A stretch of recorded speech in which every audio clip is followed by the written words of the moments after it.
How close are we to a real Russia-NATO clash? Why does Trump's peace proposal favor Russia? And what's really caused the talks in London to fall apart? And meanwhile, is Belarus once again being used as Moscow's backdoor to destabilize the EU? We're about to dive into some urgent stories from the front line and from behind the scenes. This is The Gaze. And don't forget to follow us on YouTube, our website, and socials for more sharp takes and breaking updates.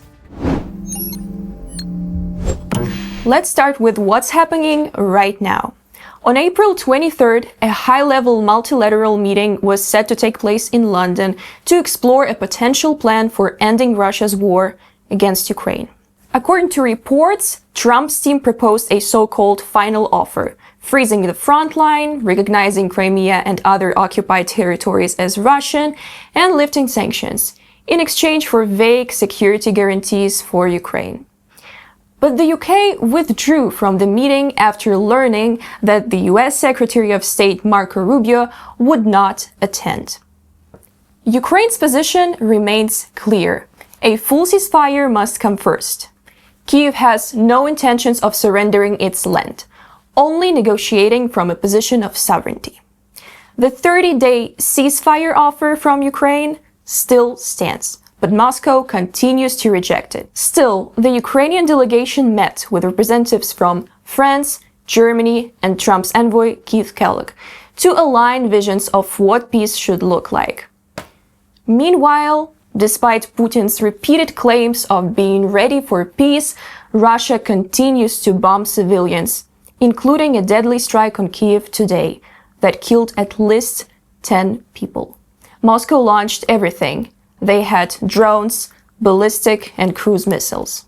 10 people were killed, 63 injured in the night Russian attack on the capital of Ukraine, Kyiv. Residential buildings were damaged. The search for people under the rubble continues. The Ukrainian Air Force reported that Russian forces carried out a combined strike on Ukraine with 215 air targets, including 70 missiles of various types. The strike on civilian buildings was condemned by EU and US leaders. The Kremlin reported that the strike's objectives had been achieved.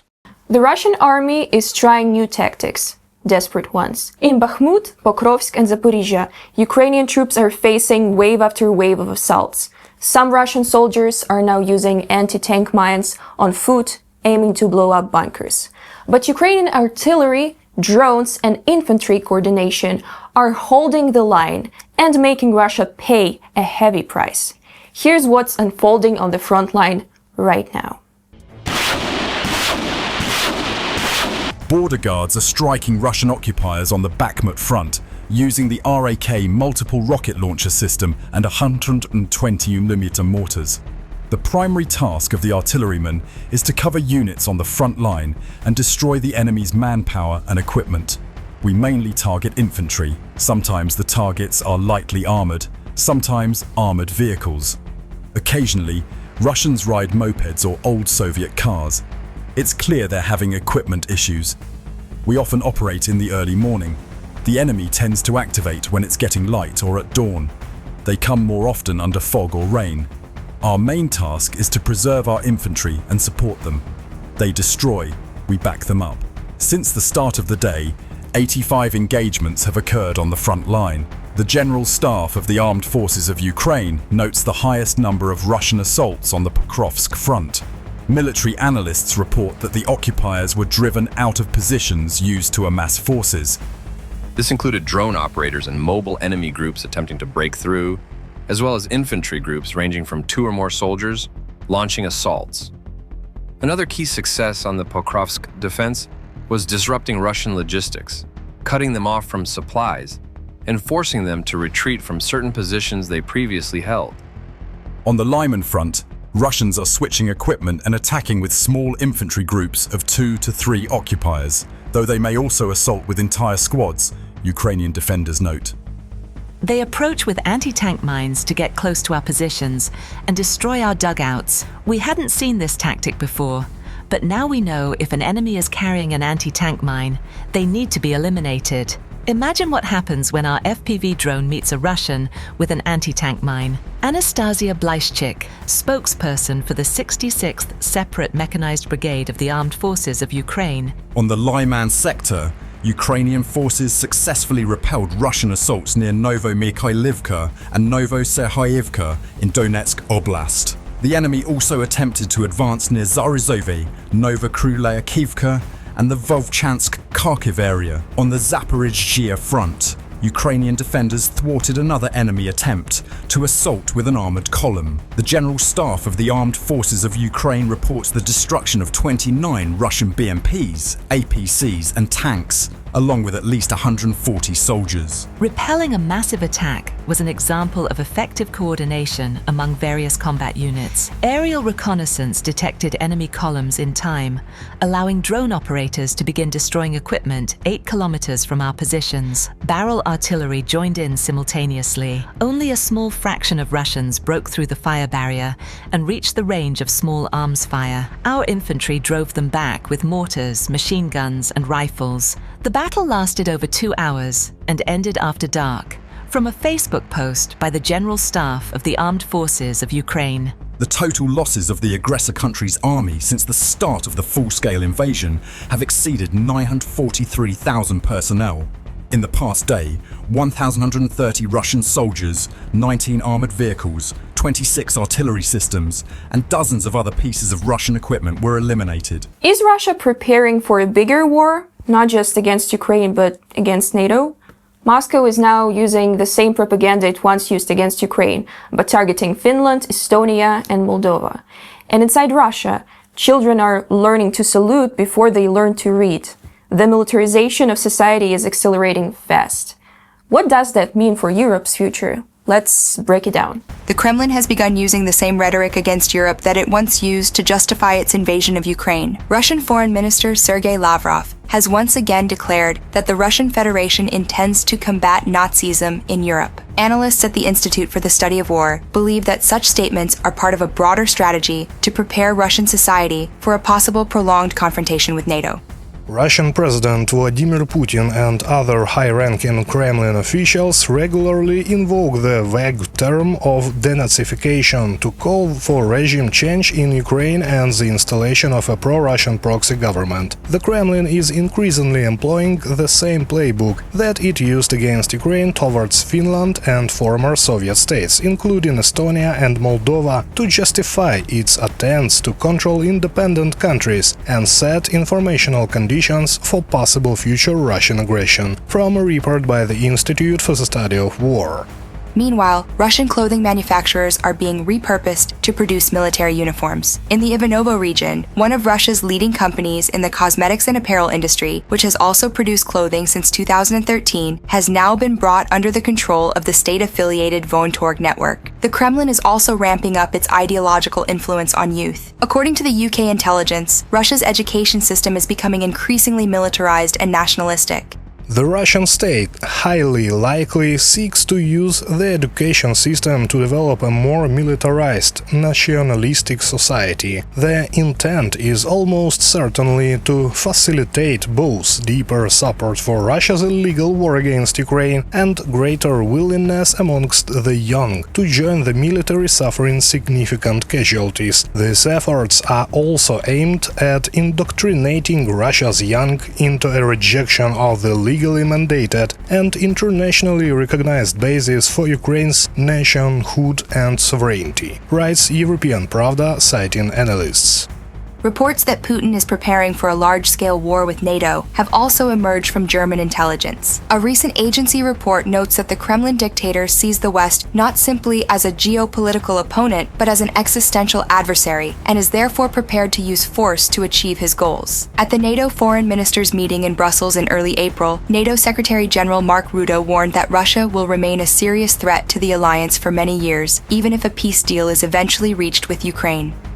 You can assume that, as I said before, that you will have to spend considerably north of 3% to reach these targets, to close the gaps, to make sure that we can keep ourselves safe in this part of Europe. The European Union firmly believes that Russia poses an immediate military threat to all EU member states. As a result, the EU is working to strengthen its collective security, both at the national level and within NATO structures.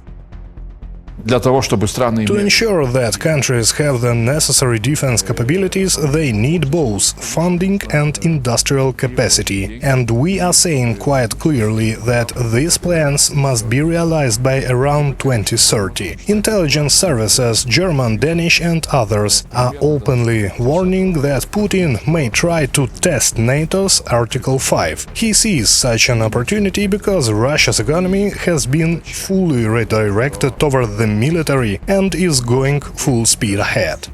Amid growing fears of conflict with Russia, Lithuania has launched a major project under the EU's dual-use infrastructure modernization program to build a second weapons transport corridor from Poland. The objective is to secure the Suwałki Gap, one of the most vulnerable parts of NATO's eastern flank. Similar projects are underway in Belgium, Spain, and Slovakia. According to the European Commission, adapting Europe's transport networks for military logistics will cost the EU approximately 70 billion euros. On the EU's eastern border, the pressure is back.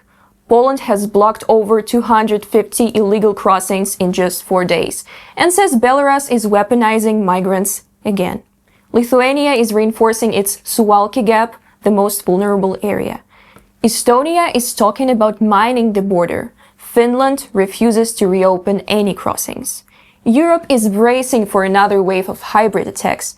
And this time, AI and surveillance are on the front lines too. Poland has stopped another attempted mass breach of its border with Belarus. According to Polish border guards, between April 18th and 21, more than 250 illegal crossing attempts were recorded. All of them were prevented. 2 individuals were detained for aiding the crossings. Stones were thrown at Polish patrol units. From the post by Poland's border guard on social network X. The Polish government accuses Minsk, which it considers to be under Moscow's control, of deliberately sending migrants across the border in a hybrid campaign to pressure the EU. According to Poland's Interior Minister Tomasz Siemoniak, this hybrid aggression from Belarus continues unabated. We would like to reopen these border crossings and see them functioning normally, but as long as Belarus continues this behavior towards the Polish state, I don't see any possibility for change in this area. Tomasz Siemoniak, Minister of the Interior of Poland, during a visit to the Bobrowniki border checkpoint.